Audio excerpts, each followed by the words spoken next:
challenges against San George and Benzerti, but afterwards, like let's take it step by step. How long would it take for two teams like Ismaili and MP with this, sort of long years of experience to manage to leverage this experience in winning such an African competition, which was never won previously with the Egyptian teams? I think for MP now it's not far.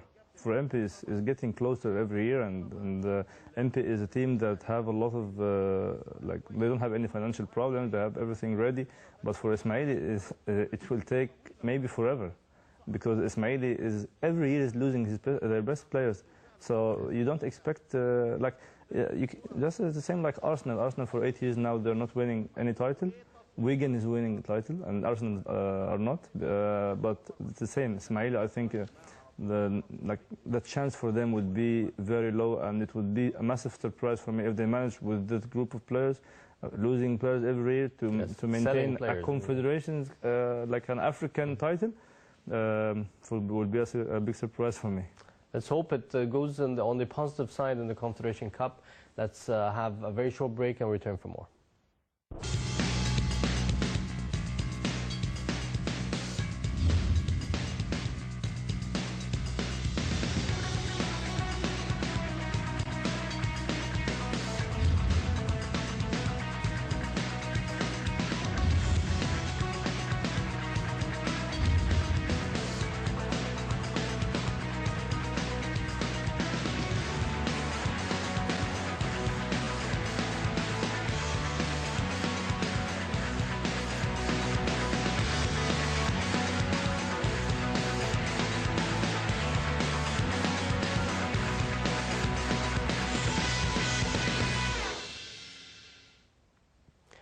Welcome back, still watching Sprint, and heading to the Egyptian national team and the latest news. We will definitely leverage your presence as the former media officer with the Egyptian national team and being close to the Egyptian national team.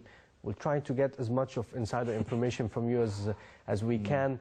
At the beginning, how are you feeling towards this road or an exciting trip towards the qualification, where Bob Bradley and his team are quite focused towards the Brazil World Cup qualifications?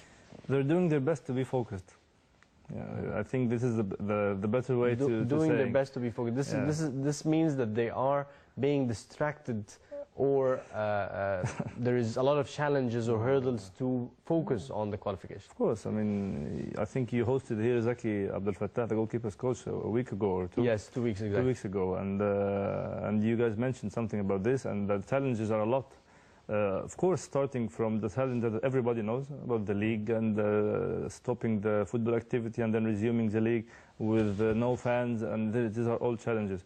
And challenges with the players, with their condition, like morals of the players, and like they're all of course down now, and the financial situation with the clubs are not very good, so they're having money troubles, everything like this. Affects, of course. But now also when you go through the matches, that for example, let's say the home games here, of course possibility of having fans is almost now none. Exactly. It's good that now we have 2 away games, so we're not facing this. There's a lot of challenges and distractions from every side. I mean, the staff is really doing a great job, just trying to protect the players from being distracted and try to keep the team focused and having the dream in front of their eyes for. So I guess there's a huge list of the frustration points or challenges that I guess Bob Bradley came and has been shocked with. Being close to him, do you think he at a certain point in time did he get sort of frustrated from what's happening? Because it is considered to be a lot. So having a stoppage in the league, having these political circumstances, and the changes, and playing without fans, and having a lot of inconsistency in terms of having the sort of players to push in with friendly games, financial situation, to establish proper friendly games, and so on and so forth. Yeah, did he reach a frustration point at any time? A frustration point that would would make him leave the job, you mean, or? Leaving the job is not an option for him, from what I know, like from how close I used to be with the staff. This is not an option. But of course, there is no big shocks for him when he first arrived, because he knew how the Egyptian football operated, and he was kind of prepared to this. But of course, everyone would be shocked if it tried to happen, for example. He didn't expect the league to stop for a year. He didn't expect to be taking the team, like going around everywhere in the world, trying to set up a friendly with third, with C and D teams in Africa, just trying to make a friendly. So of course these things were very frustrating. Yeah, of course. But the good thing about him that you can learn from him was also that he always says something that is very useful. Like in life, we have things that we control, we have things that we cannot control. So you don't really need to worry a lot and keep thinking about the things that you cannot control, but just do your best on the part you can control, and this is what the staff is doing now. Do you think they are on the right track today in terms of qualifications? I think they're doing the best that can be done. There is no promises that any coach who's giving promises would be not an honest coach, because in football you can be the better side and then lose, and so you cannot always promise to win something, but you can promise to give your best and do the best that can be done, and this is what the staff is doing now.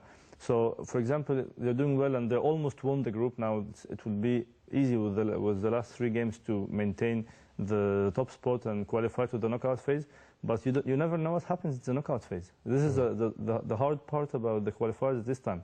It's different. Not only a group and the winner of the group goes to the World Cup. It's still a knockout phase that you don't know, are you playing home first or away first? You don't know who are you playing. You don't know who is the referee and how good he is, how lucky you would be on that day. So it's very tough. The knockout phase for me is the part that I've been thinking all time, even when I'm working with the team.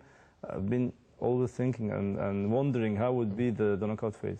Yes, this is going to be the challenging part. Final question regarding the Egyptian national team. I was speaking, like you mentioned, to Zaki Abdel Fattah, and he mentioned that the federation, when I asked him about the federation and their support, he said that they are trying, but it's not enough. So how would you describe the support of the federation for the Egyptian national team towards this important goal? I think the federation now, the board is a group of people who are different, who are very, very, there is a big variety of people from different locations from Egypt, different backgrounds, different education levels, everything, different mentalities. And I would say that the people who are trying to help, or the board members, or the people who are working in the federation who are trying to help in a positive way, and they're doing something that can help, I think they're not the majority, of course. I mean, the rest of them, either they don't know how to help, either they would call it that, I don't know, I don't want to call it agendas and go that deep, but I would think that, of course, not enough. It's not the proper support towards the Egyptian national team. Definitely, and there's not, I think the level of the mentality of Bob and the level of experience and professionalism he's doing, you can see the gap.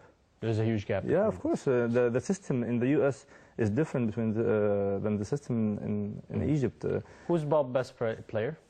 Best player? Yes. I think if you want to ask me, because I don't want to speak for him, but I think now, if I'm speaking, my point of view would be now Mohamed Salah, the best player in Egypt, of course.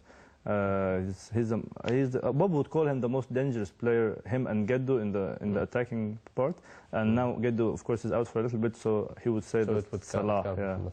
Right, now let's move to the Egyptian National League, and with this awkward, group phases, and it's lacking the spirit. But anyways, how are you seeing the performance, whether from Zamalek's side or Ahli and MP trying to also be strong? So let's start first with Group A. The Group A is Ahli and MP now. Ahli and MP, yes, they're dominating the top. The bad part about this group, I think it's not fair. The way it is now, it's not fair.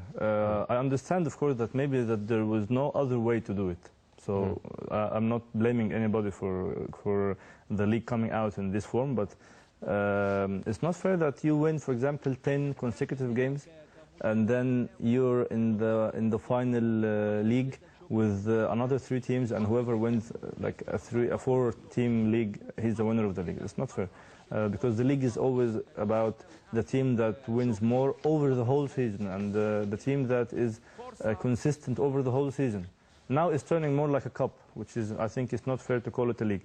But of course, the Malik is now I think the best team in both groups. If you want to speak about Group A, Ahli, of course, now maintained or secured his position in their position in the last in the final league, in the final round, and MP is having a big difference of points than Smoha, the one in behind. So it's very obvious that Ahli and MP are now through. But the big challenge in this league now is the relegation. Half of the teams of the league are now fighting relegation. It's incredible. Yes. This is the part that you need to, for example, watch today. Wadi Degla playing Mahalla, and Mahalla leading 2-0, then Degla bouncing back 3-2 and winning. Yeah. It's unbelievable. This is the real excitement. But excitement in matter of points and positions, but in matter of football with no fans, of course, we agree that there is no excitement about this part. But I think the challenge is now is in the bottom more. And how do you see Ahli's challenge with the retirement or the pullout maybe of Hussam al-Badri from the team? The thing is, Hussam al-Badri leaving at this point wasn't the perfect situation for Al-Ahli, especially that it's in the middle of the league. And this is the first time in the history of the club that the coach is leaving by himself, is quitting in the middle of the season. They're always either firing the coach or waiting to the end of the season, and this is now the first time to happen. But it looked like purely financial. Of course, but let's be fair. I mean, times 10 offer. Yeah, exactly. This is what I'm saying. Let's be fair. If you look like to the offer, like it's a times 10 offer. You cannot drop it. You cannot decline. Yeah, and it was or leave it. Take it now. So. Yeah, you can look at it from this way, but of course the fans and the management of the club, they never look at it from this side. They look because I think it's also a mistake from the club, because there is no sense in working with the coach without a contract. 100%.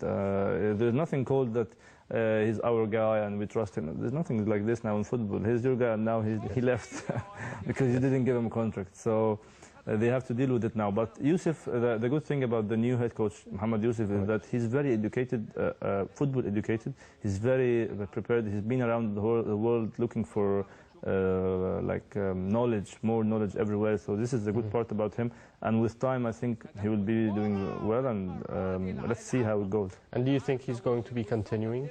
I think it's a matter of winning the league or not. I think this is how it is now. That's going to be like the previous test that Hussam al-Badri had. I think if he wins the league, he will definitely remain. You cannot fire a coach who won the league. No, he will remain, I think. And it could be a good chance also for him to prove himself, like what Hussam al-Badri actually did, being from a school that belongs to Manuel Jose, definitely. True, and I don't think he's stepping down to the second man again.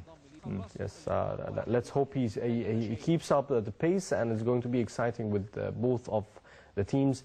Now, let's wrap it for the local news, and let's move on to Europe, and starting with Man United and Ferguson and the Rio Ferdinand's 87th goal, ending actually Alex Ferguson's career after retiring last week. Let's have a look at the story and return for more information.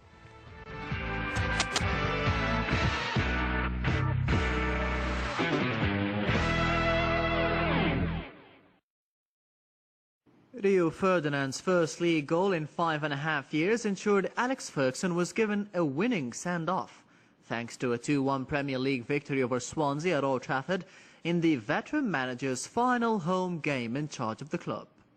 Swansea's Micho had equalised an opening goal for United forward